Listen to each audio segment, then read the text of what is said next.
बच्चों, now today we will start the new chapter states of matter. Matter की जैसे हम जानते हैं, हमने 10th क्लास में जरूर पढ़ा होगा कि मैटर की 3 स्टेट्स होती हैं. कौन कौन सी? Solid, liquid and gas. Matter जब अपनी स्टेट को चेंज करता है तो उसकी केमिकल प्रॉपर्टी में कोई चेंज नहीं आता, जस्ट उसके बीच का इंटर न्यूक्लियर डिस्टेंस चेंज होता है. उसके बीच में जो मॉलिक्यूलर फोर्स ऑफ अट्रैक्शन है, जो इंटर मॉलिक्यूलर फोर्सेस हैं, वो चेंज हो जाती हैं. जैसे बच्चों, पानी के अंदर आपने देखा होगा कि अगर उसको हम फ्रीज कर दें तो वो आइस बन जाती है. अगर उसके बीच का डिस्टेंस बढ़ जाए, H2O मॉलिक्यूल्स अपनी आइडेंटिटी को लूज नहीं करेंगे, still they will remain as H2O, but now they will start floating one over another. एक लेयर दूसरे के ऊपर स्लाइड करेगी and thus it will change into liquid.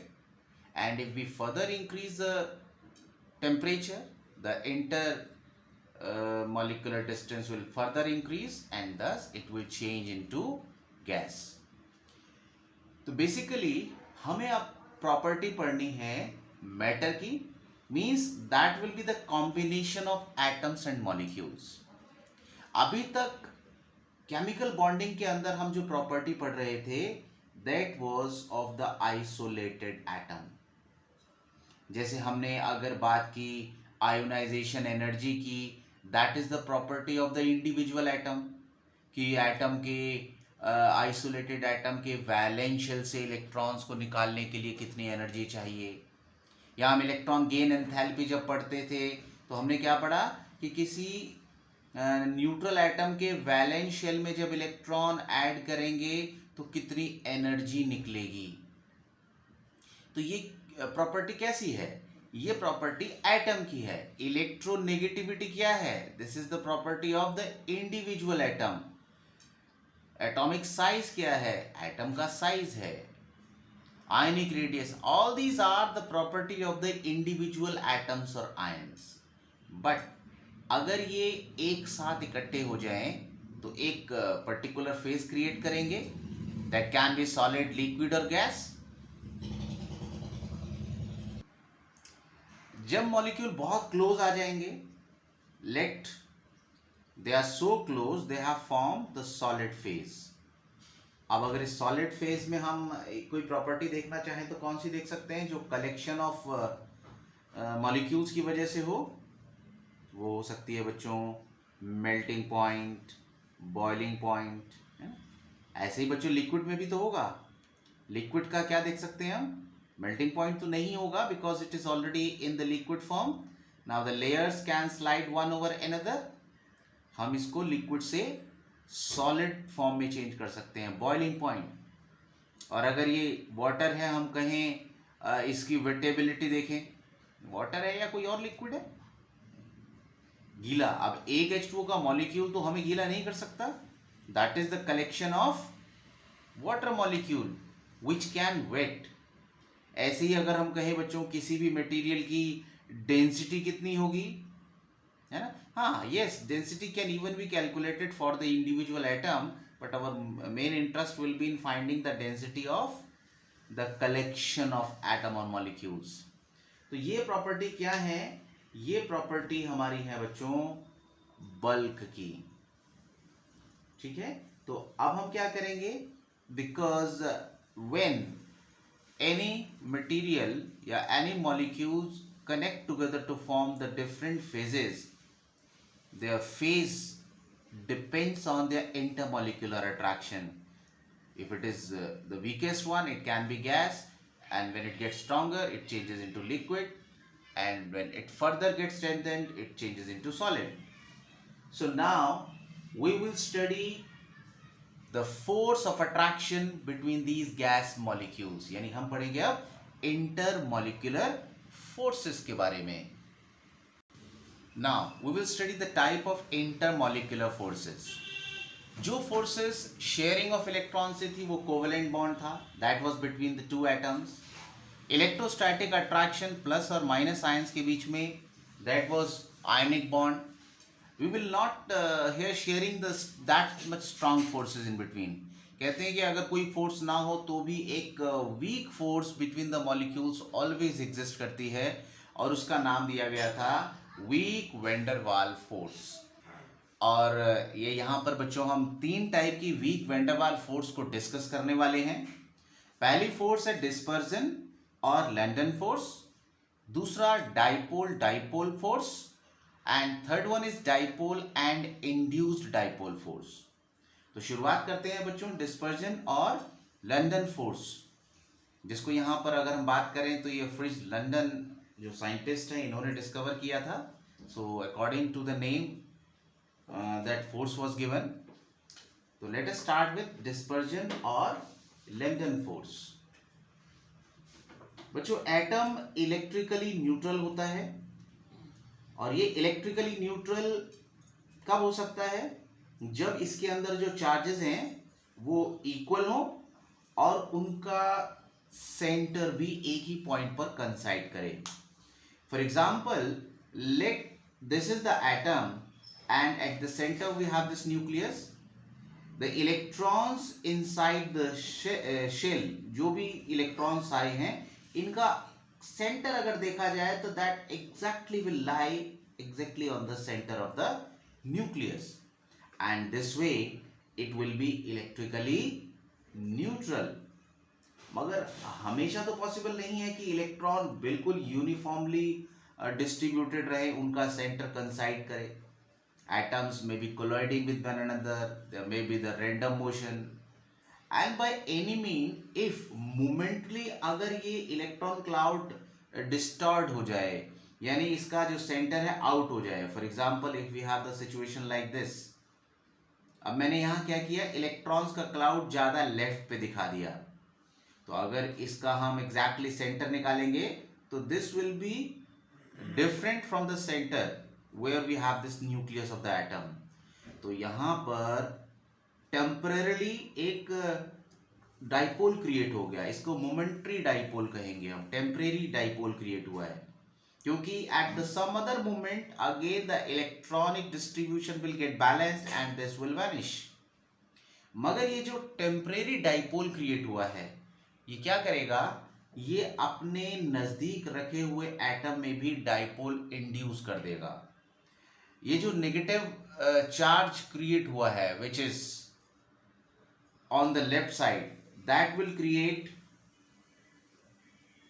Positive near it and negative opposite to it, यानी दूसरे atom के electron cloud को खींचेगा और न्यूक्लियस को रिपेल करेगा। और जहां पर बच्चों ये पॉजिटिव है, that will drag electron and this negative charge will create facing it and positive opposite to it.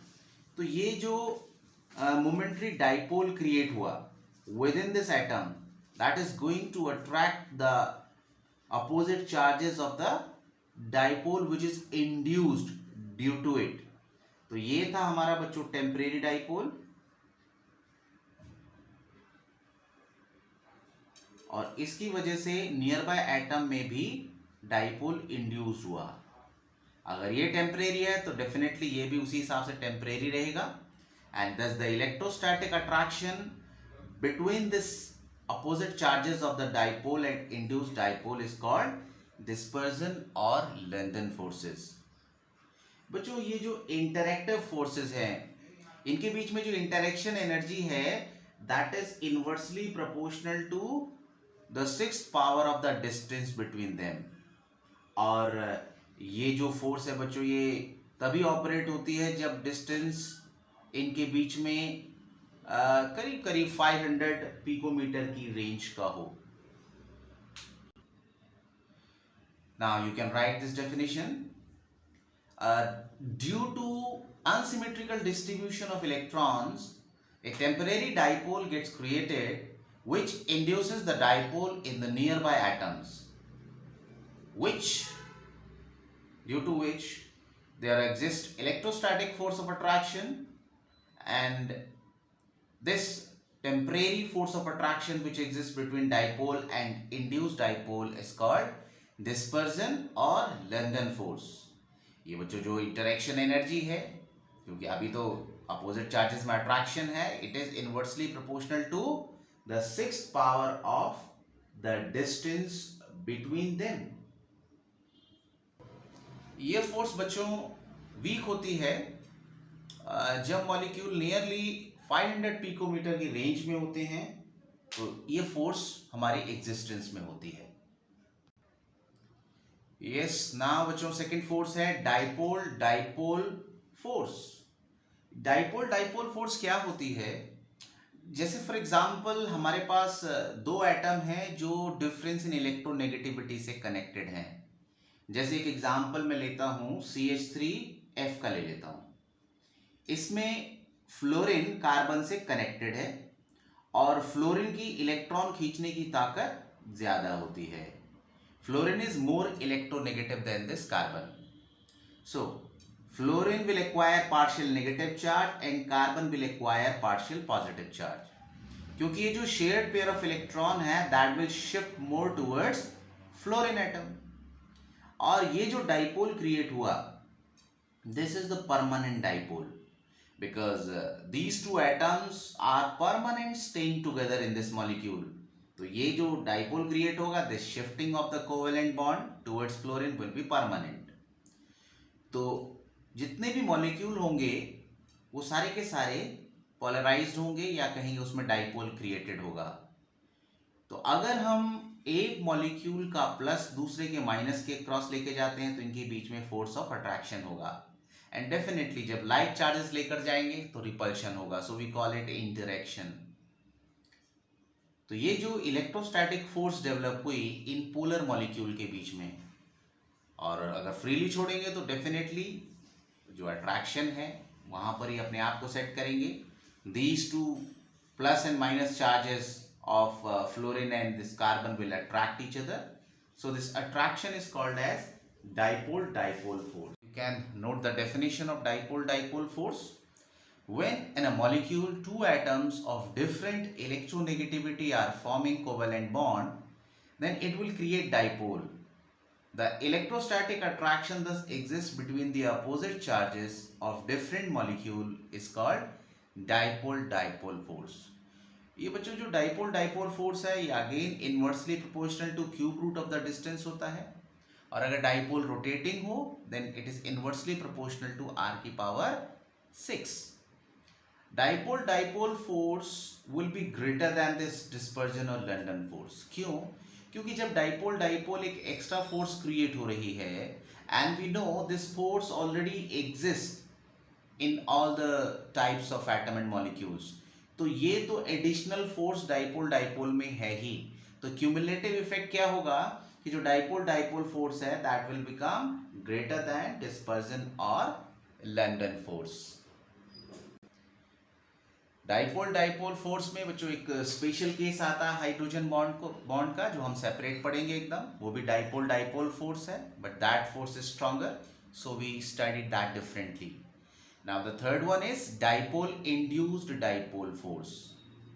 For example, एक हमारा पोलर मॉलिक्यूल है।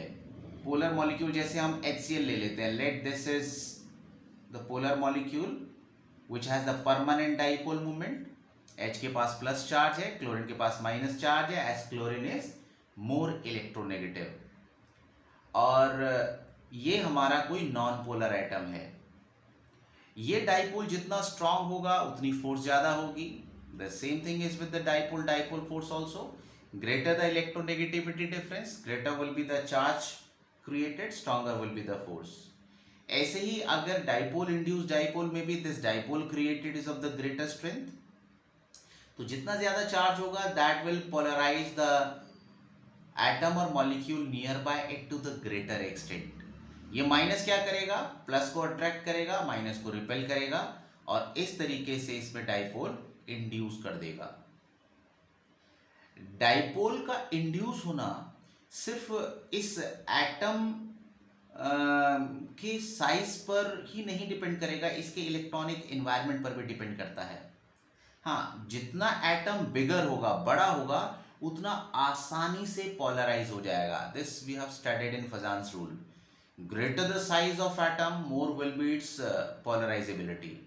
तो इस तरीके से यहाँ भी जो चार्ज टेम्परेरी क्रिएट हुआ वो अट्रैक्ट करेगा डाइपोल के अपोजिट चार्ज को, and this force of attraction is called as dipole induced dipole force, and this interaction energy is inversely proportional to the sixth power of the distance between them. So you can note it. When a molecule having permanent dipole induces dipole in the nearby neutral atoms, and thus there exists electrostatic force of attraction between the opposite charges of the dipole and induced dipole, called dipole induced dipole force, and this interactive energy is inversely proportional to the sixth power of the distance. इसको भी देखें तो ये force भी हमारी इस dispersion और London force से ज्यादा ही होगी. Again it is the cumulative effect of this London force and the dipole induced dipole force.